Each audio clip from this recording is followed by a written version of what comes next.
Welcome to the podcast. We talk about all the things that are hidden in the shadows. This is Isaac. And this is Megan. And on this, we say long-awaited episode, but we always, every time we say we're going to, put something out that seems, this is going to be this, come out this time and this time, it never seems to work because either we have cases to come up or people who need our help in some situations. Not, saying, hey, don't bother us, but these are reasons why an episode might be later than we also previously said. Which I'm implementing something that hopefully will help us get episodes out on time. Hopefully it'll work, and then we can kind of expand from there. So yeah. But something really cool before we go into the episode. Where are you going to be at next week or this week by the time this is going out? I am going for work because yes, pest control people do travel. I need my skills in Denver. And so he is going to be flying through the Denver airport. And if anybody, it was like a way back episode, but we did cover the Denver airport conspiracy theories. Conspiracy theory. And that was I would say one of our most maybe in our top 5 episodes that people liked and tuned into. It was way back first year podcasting, I think. The Tarkin Gargoyle, the weird photos, Lucifer, all of that stuff we talked about. So Isaac's going to be able to see it firsthand. And yes, I find anything weird, I'll take some pictures. Yeah, I keep urging him. So anybody in the Denver, Colorado area, if you know of any places that are really haunted or really creepy or need some taken care of. Yeah, send them in because Isaac's going to be in that area. And yeah, I'm curious. I'm curious to see, to see what you specifically fear, which an airport might have all sorts of energy because you got so many people coming in and out. But they overwhelm me a lot. I always get anxiety with planes though. So, I think it's going to be super interesting. You're going to get text messages. hey, how's it feel over there? Any right hand energy?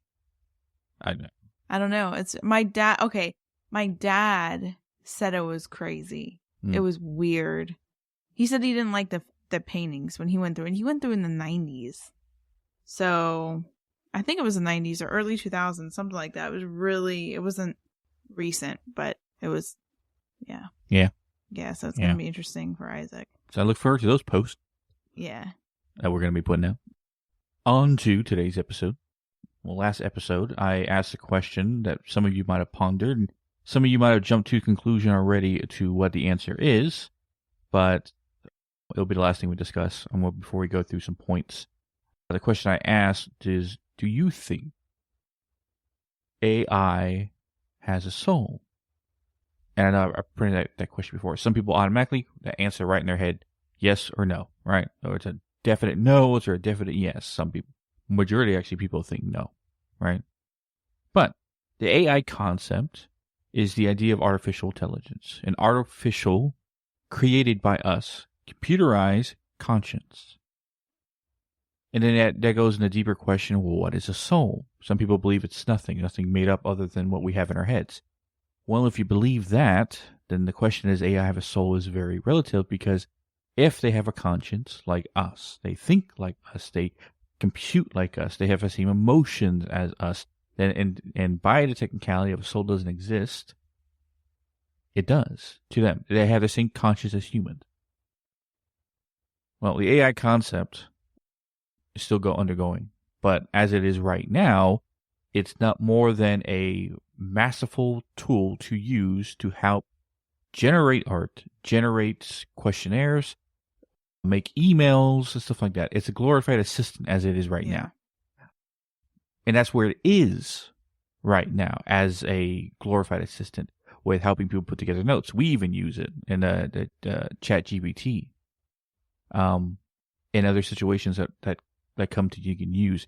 Now it's getting more intelligent, more stronger. The more things we add, more upgrades, and the next thing you know, we'll have AIs doing majority of jobs that I don't say took a lot of human effort to do, but will take away a lot of things. And people are like, well, god dang it, we shouldn't do it in the first place. But, okay, the same people that argue that AI are going to start stealing jobs away from certain people, the same people who argued in the early 1900s yelling at Henry Ford, well, your car is going to make horse cells go down to the dump and stuff like that.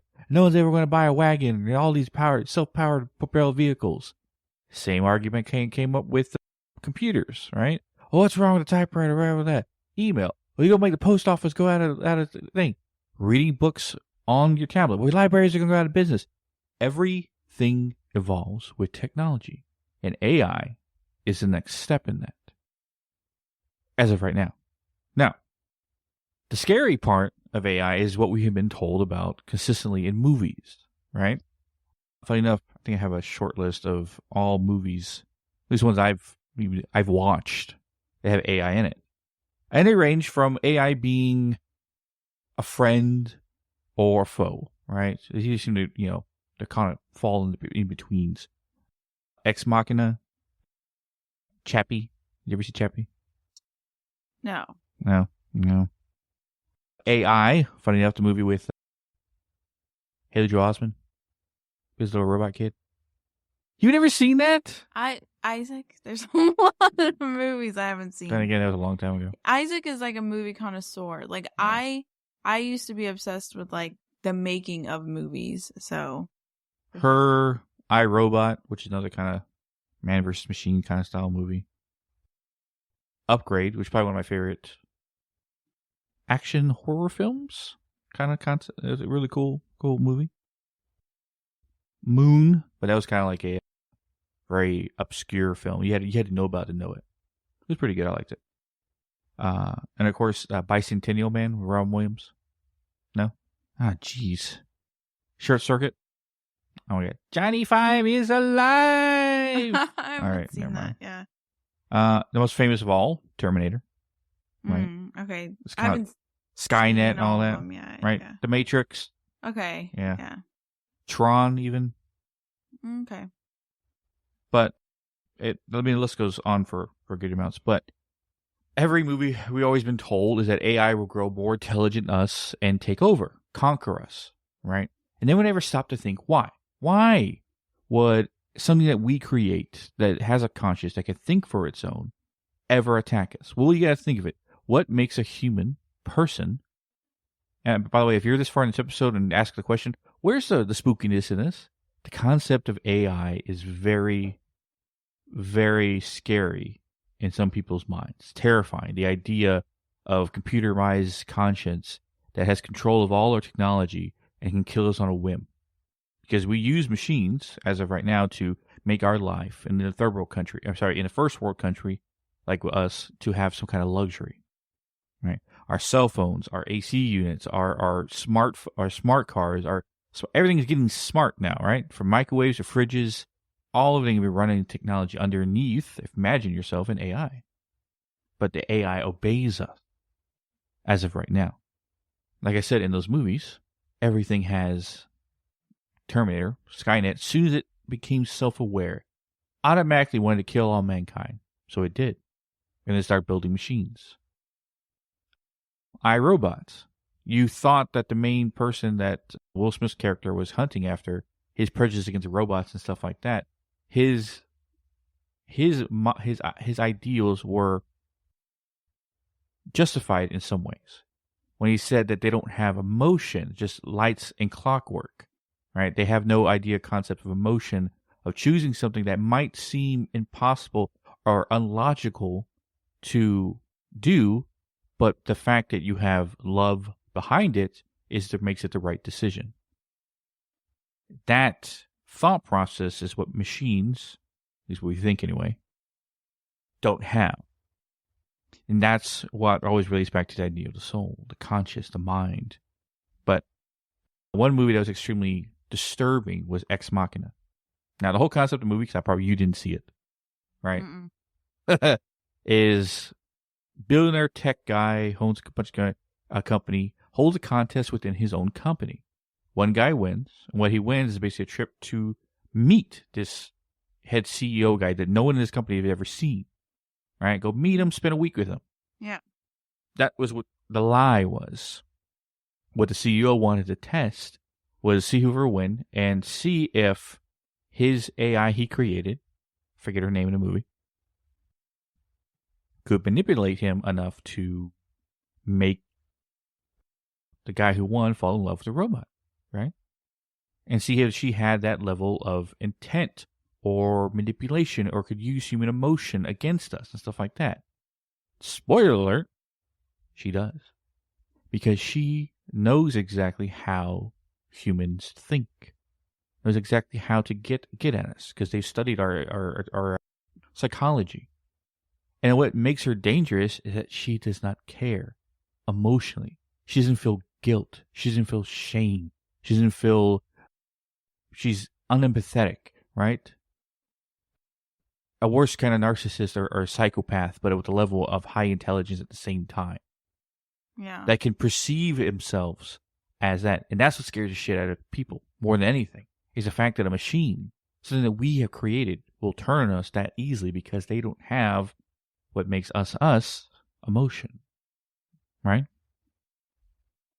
So therein lies the danger of AI, is the lack of empathy, the lack of emotion. But then you had movies like AI, right? Or Haley Joel Osment, who fell in love with the woman that was supposed to be his mother.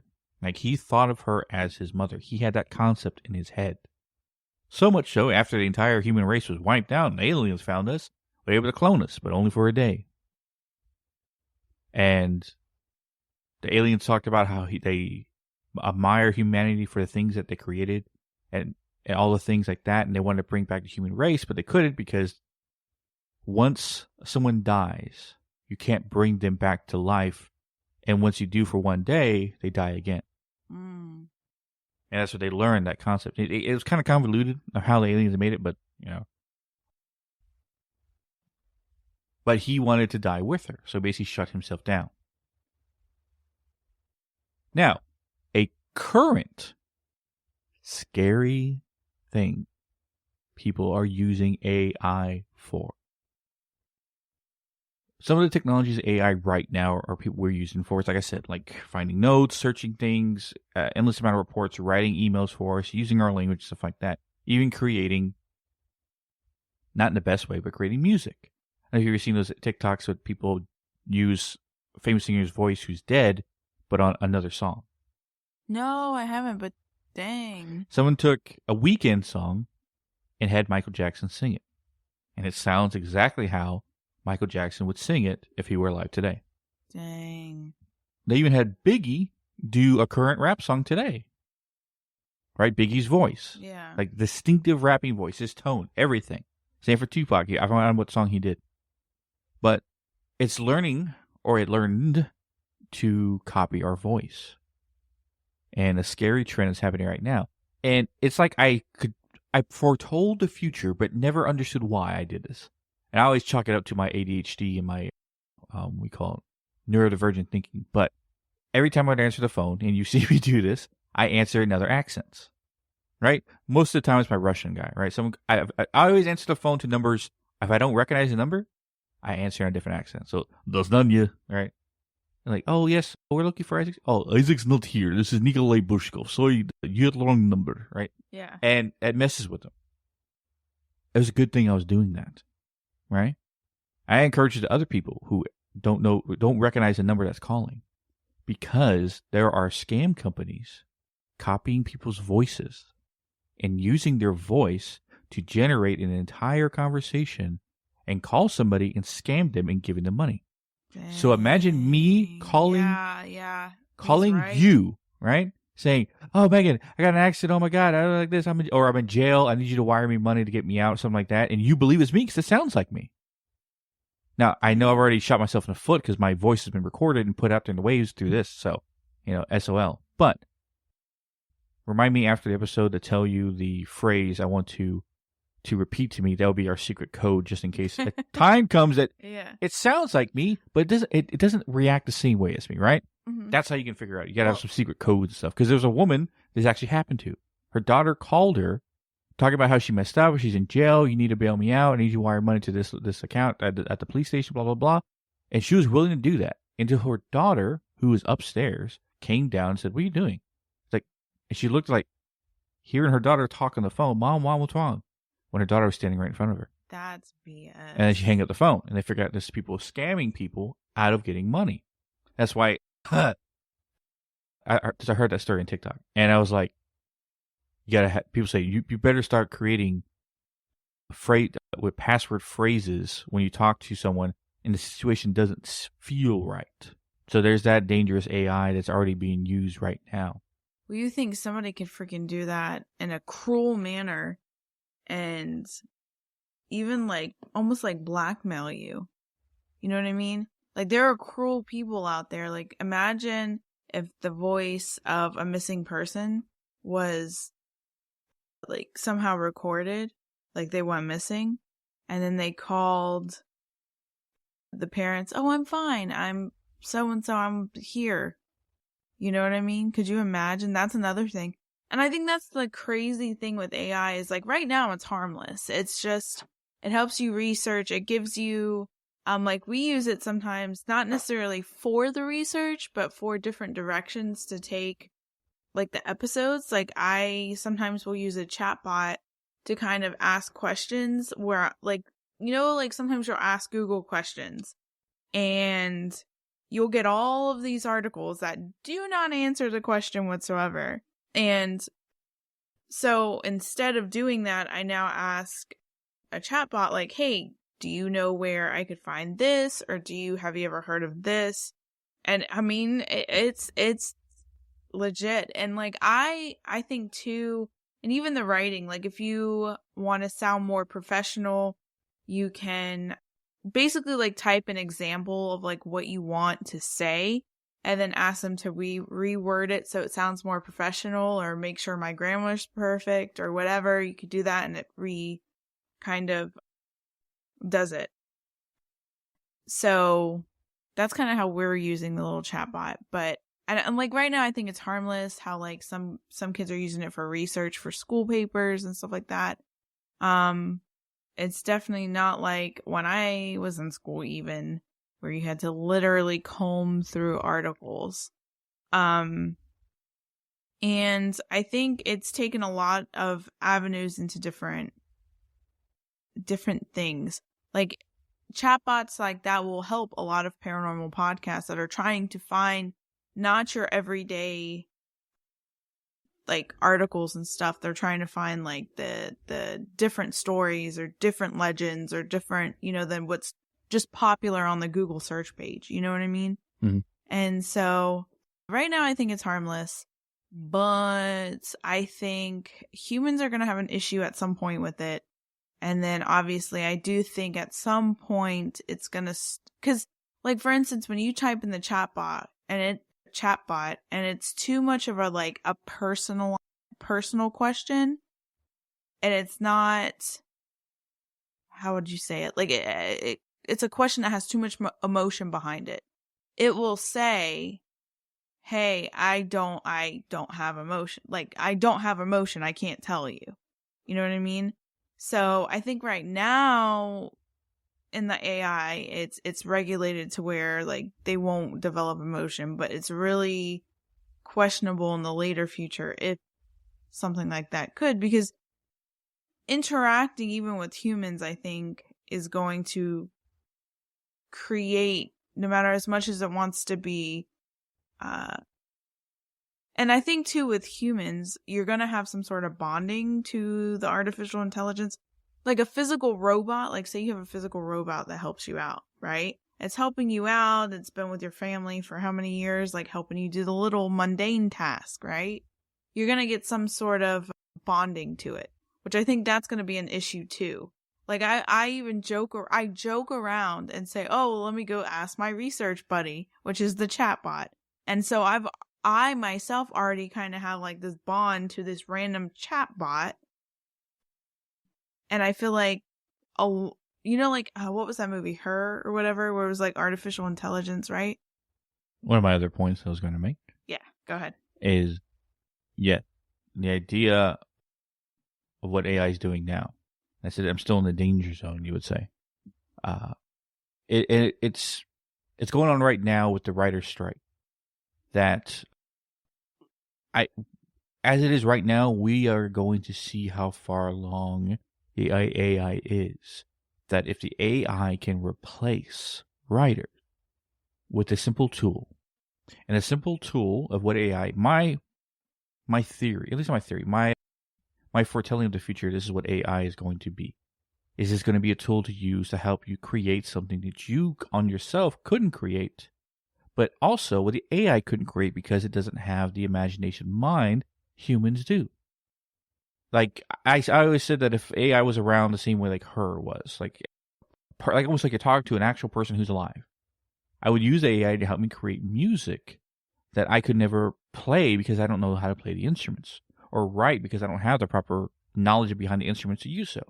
So I give it an idea. I want a rockabilly version of this song, right? And it would spit it out for me. And say, would you like a certain singer? Like, yeah, do it in the tone of Johnny Cash, but with a little bit of oomph of today. And it would do that. And I was like, nah, change it this. And we would alter it until we got it right. Not one instrument physically is being played. Johnny Cash has been dead for a long time now, right? And other things like that. Now that will be considered private media. The same way to go that if you want to watch a show that doesn't exist, but you want to see it with certain actors in it, with certain voice actors, or however you want to do it, it will put your suggestion into like a mixer, and you get a whole, how many seasons do you want? 10. All right, we got 10 seasons. And it gave it to you.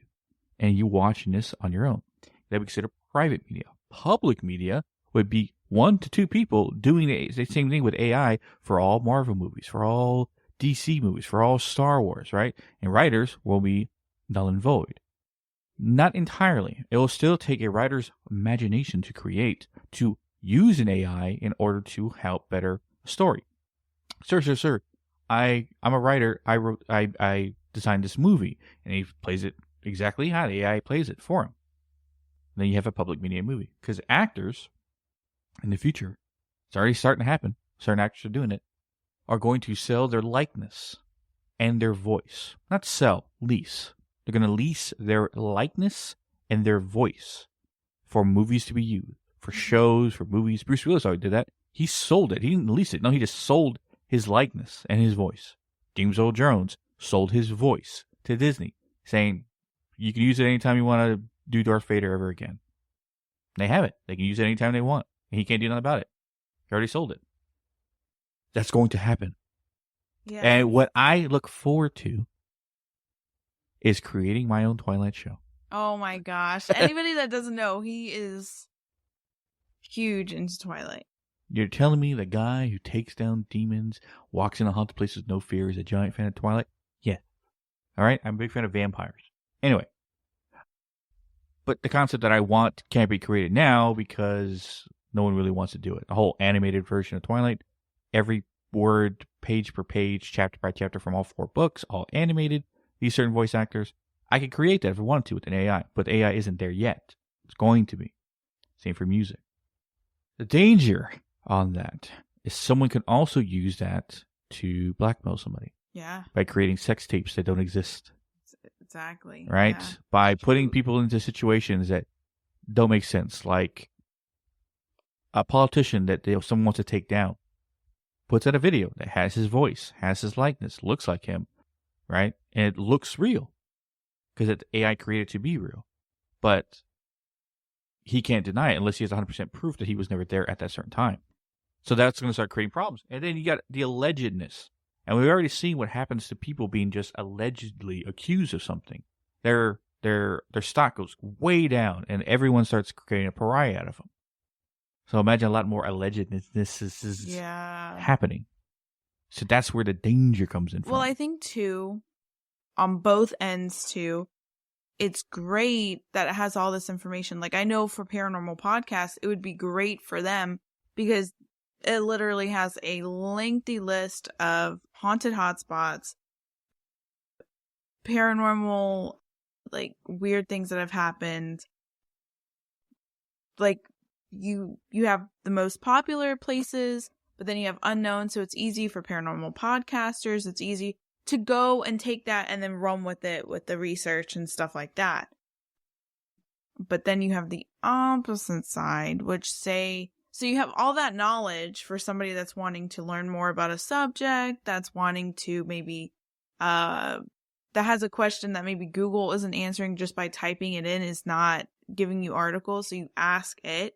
There's been a couple questions that I've had to ask the chat AI thing where like I wasn't finding it on the internet like clear. I was reading articles and it was like bouncing around the answer, but I wasn't 100% sure, so I would answer it. So you have that aspect of it. But then you also have all of the knowledge in the world that would also be used for something bad. So like I don't know, I've never actually like typed it in to figure it out, and I really don't want to test it, but like how to get away with murder, or how to do this to some, you know, like in a murder situation, or how to get away, how to conjure something up, how to summon something, how to get in touch with a demon, how to, you know, like specific things like that that are on the negative aspect of it. I mean, AI holds a lot of information. So. But therein lies the concept, is that AI, even with all the knowledge and all the power that it has, doesn't have intentions to do this on its own. But it is a form of technology as it is right now, because AI doesn't have a conscious mind to do decisions for itself. But see, like how you say that it doesn't have a conscious mind to do it for itself. This is also the very interesting thing, is because it doesn't. Does AI know right from wrong? Like us as humans do? No. So that's why it's being told what to do. It could tell you the information and not know. You know what I mean? Because it has no emotion behind it. Like we as humans know, oh, you kind of don't want to do that, or you kind of don't want to say that because like that's bad. Or some humans, depending, go, oh yeah, I want to say that because it's bad. But an AI doesn't know that. So it's going to give you information regardless. So if someone did want darker information, like, oh, where is, like, I don't know, like, I'm trying to think off the top of my head, like a bad thing to ask, like how to get away with murder, or how to do this, how to do that, right? That's on the darker spectrum of the thing. It's not going to know, hey, maybe I shouldn't say that unless it's specifically programmed not to say that. Now, if the creators or the people that are in charge of the actual AI start programming their emotions into the AI, right?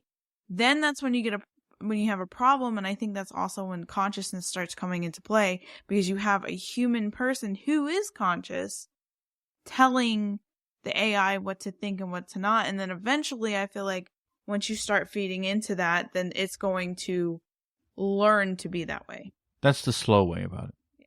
The fast way is what's most likely going to happen.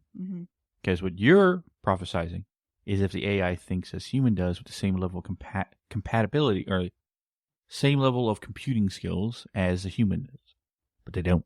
That's true. That's very They true. will have quantum level conscious downloadable information downloading into their minds all the world's history from recorded till now. Every war we've done, every great thing any great man of peace or woman of peace has ever said, ever in existence, every good thing we've ever done and every bad thing ever done. And it would see the concepts and the consequences for living a life of, as we call, evil. And we'll see the benefits, or what good things is we consider good.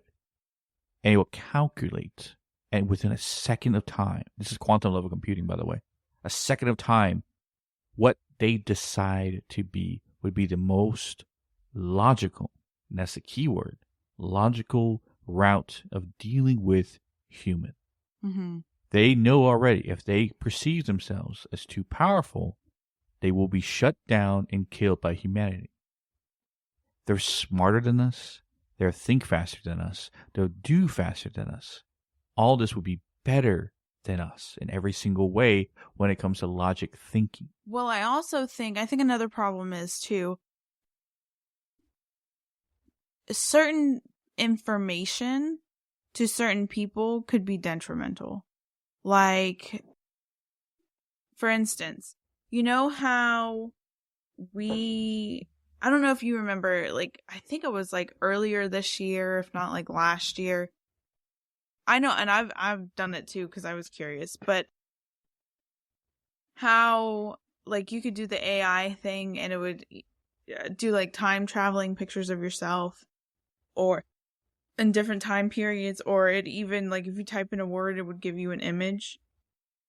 I think certain people, like I remember I typed in demonic possession, and some of the photos that came with that freaked me out, and it takes a lot to freak me out. And I think to a point, it's going to get to a thing where it's like, I don't know, show me, say a demonic name, like a high ranker, right? And they see it, their brain copies it, and then you can kind of manifest. You know what I'm talking about? Like manifest it. And so I think sometimes, even with the AI photo thing, and then obviously sometimes too, like I know with me even seeing the time lapse pictures like of me in different eras, right? That propelled some past life stuff. So I think, I don't know how to put it, like with the AI, because there's so much information that you could take in, some people aren't meant to know that information. And so having that, obviously curiosity killed the cat kind of thing.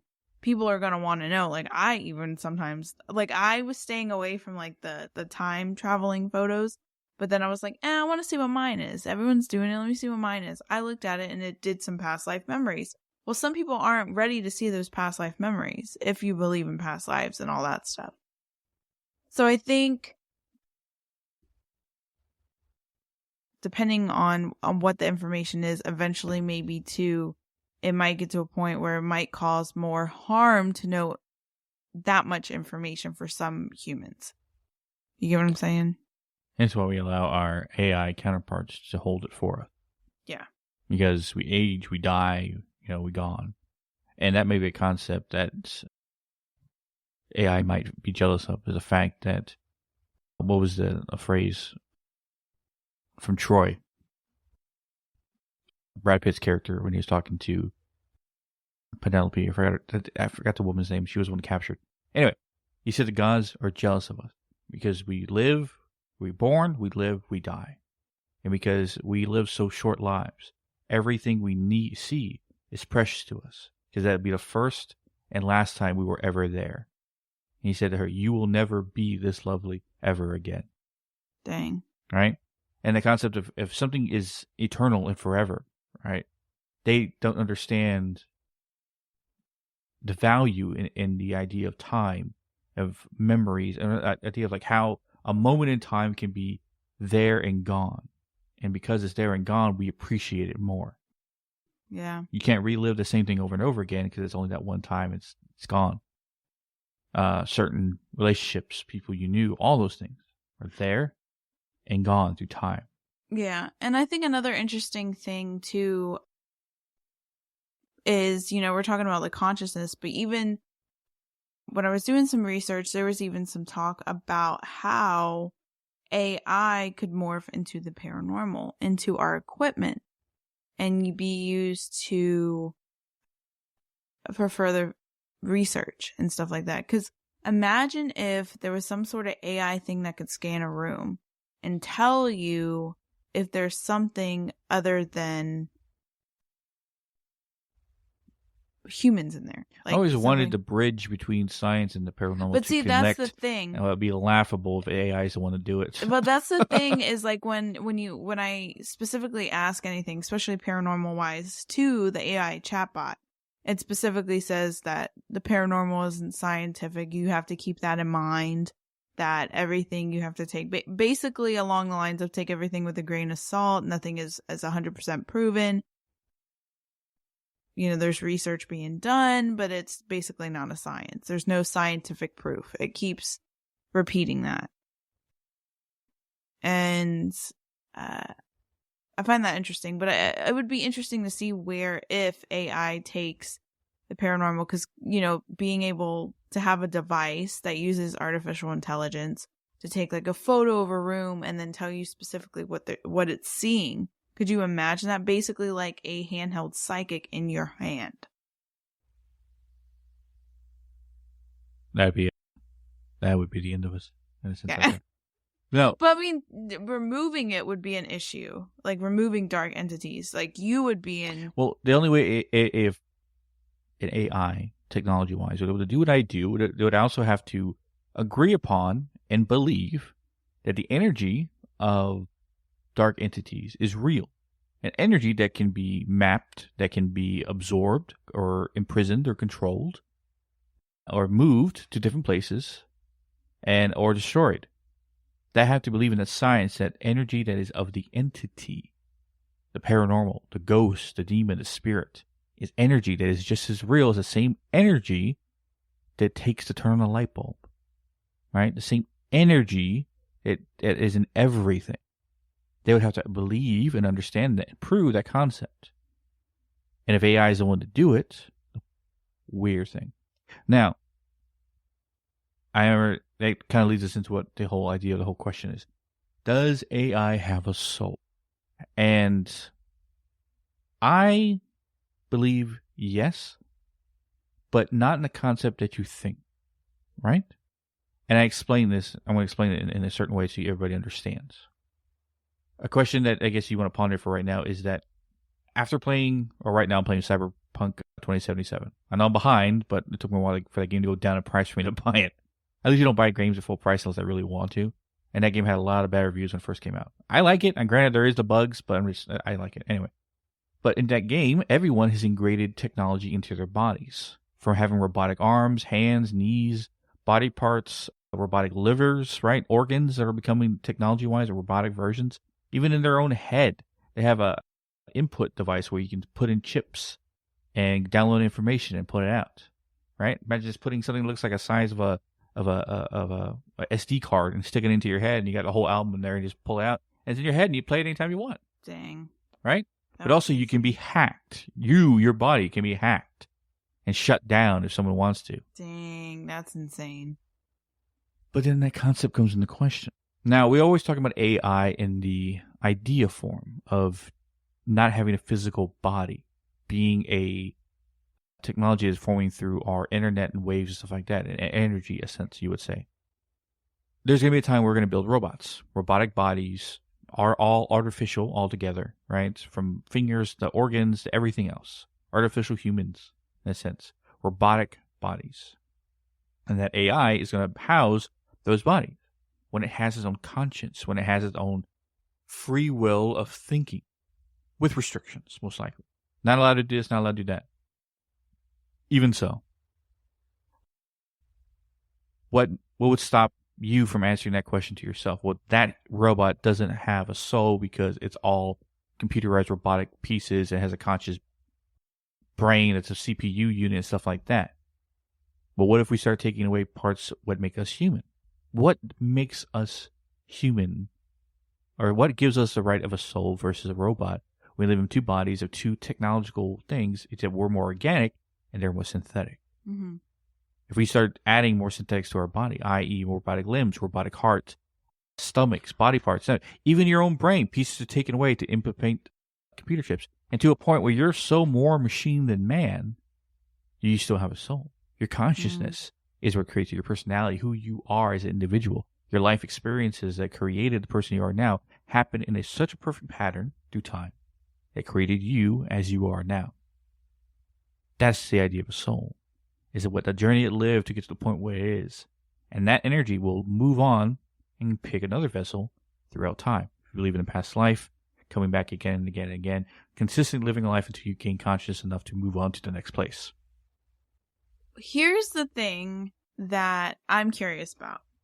Okay, so us as humans, we have like high, if you believe in this, because some people don't believe in this per se, but just from our research and our things that we've gotten at as well, we believe in this. So if you don't believe in this, just take it as a side note. But you know how we as humans have higher frequencies, lower frequencies, stuff like that. And throughout our spiritual journey, you have to kind of not let them be not be stagnant in the lower vibrations. You can feel them, but you don't want to be stagnant, and you move through life kind of like trying to stay as high as possible. You can feel lower vibrations, but the goal is to not be stagnant in it, right? So like you can be angry at something, but you have to eventually let it go. You can't stay just like angry and rage and shame and guilt. You can feel it, but you got to let it go. So my thing is, there is a couple stories, a couple issues that had happened where AI basically went wrong. They made a mistake.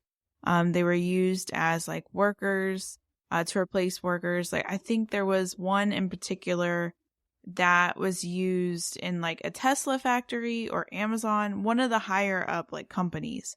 And it was dealing with like hot metal, right? So humans don't have to reduce, you know, like injuries on humans, which that's a good idea. That's plausible. I understand that. And so it was doing it and it had a malfunction and it sprayed hot metal and it hit somebody. So my thing is I want to know if the robot said anything or did anything after it sprayed and injured people. Did it have a reaction? Because to me, if it goes, I'm sorry, I did not mean to do that, that already shows emotion. That's showing guilt, remorse. You know what I mean? That's the thing. If there was absolutely no thing and they just had to shut it down because it was wrong, right? It was doing something, then okay, it doesn't have. But when does it become a conscience? Like, when does it, to me, as soon as it starts feeling the shame, the guilt, because literally, we've known just from our experience that shame and guilt is a lot of the times what prevents spirits from crossing over. So as soon as the robot or artificial intelligence starts feeling that, or even the higher vibrations, which is like love, joy, excitement, like all of that, right? Positivity, like all of that higher, basically happier type feelings, you know? When it starts feeling that. And I think too, the biggest thing that, you know, they even try and get it with serial killers, right? Because they apparently, you know, with serial killers or murderers that have done heinous crimes, they try and look for that balance of like higher, which some of them probably don't have high emotions, but like even the remorse, the guilt, the shame, any of those emotions, right? They try and profile them to try and figure out what they are doing. And normally the worst of the worst normally don't have anything. They're like a machine. They're just blah, right? They don't feel any remorse. They're in the center. So to me, when a robot, I don't know why I said it like that. A robot. I don't know why I said it like that. The robot. A robot. When a robot like starts to kind of feel that, like the shame, the remorse, like if they say something wrong or if they, and plus too, the whole right and wrong thing, that's another thing that us as humans tend to struggle with on the whole journey, is what's right and what's wrong. And I mean, you think about it, from a young infant, you're basically taught right from wrong. So if a robot or artificial intelligence bends out of that logic state and starts to develop its own right and wrong, and then starts feeling shame and guilt and stuff like that if they do something wrong, I think that's when you're going to run into the whole conscious problem. But I think, not problem per se, but like that's when I think your points come into play too. Now here's a concept that's going to make you feel somewhat shitty. Not shitty, but blow your mind and also create a very concept of fear at the same time. Mm-hmm. Humanity, us, human beings, have argued and even fought and killed each other over the same question. Where do we come from? Who created us? What is our purpose of existence on this planet? The human race, right? And we've had all our theories about where we come from and stuff like that. But obviously, something had to create us. We are, as human beings, so technology advanced. Not just I'm not talking about the things we created. Us as beings and entirely. How we think, how we reproduce, how we can heal each other, or heal each other. Heal ourselves. A cut, a scratch will heal over time. A heart beats a certain direction. We can digest food. We spit it out, stuff like that. We have self-healing things within our own body. Certain things around us in the environment can heal us and harm us. And we learn from experience. We remember. We download that information. We don't make the same mistake twice, right? We're masterful hunters. We can learn a terrain, adapt to our environments. That's what people say, that if humans are the most alien thing to this planet, out of everything on this planet, because every animal on this planet can coexist with each other without doing any harm to any others. Of course, you have predators who hunt their prey. But lions, tigers, eagles, whatever birds, aren't destroying the ecosystem by their existence. They're working with it. We are. We don't know who our creators were. Whether it was the Anunnaki, whether it was gods, however you want to think about it. But I guarantee whoever created us at a certain time created us with the intent of being workers, of working for them, making their existence easier.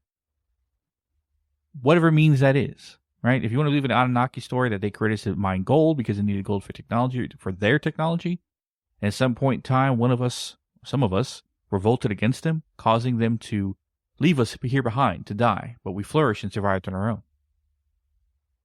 The same concept can happen again as history repeats itself. We create AI. Simple thing, making our lives easier. Technology. I guarantee whoever created us had that same idea in mind as creating humanity. Their organic technology that they created. Us. A conscious, working human being that grows and dies.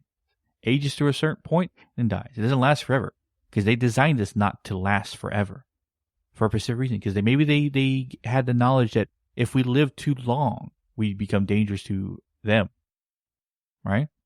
Whoever them are.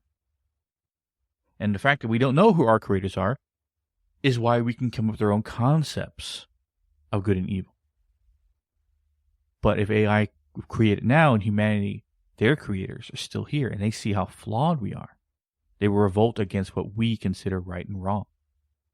Therefore, creating an extinction event or a war between machines and humans to survive.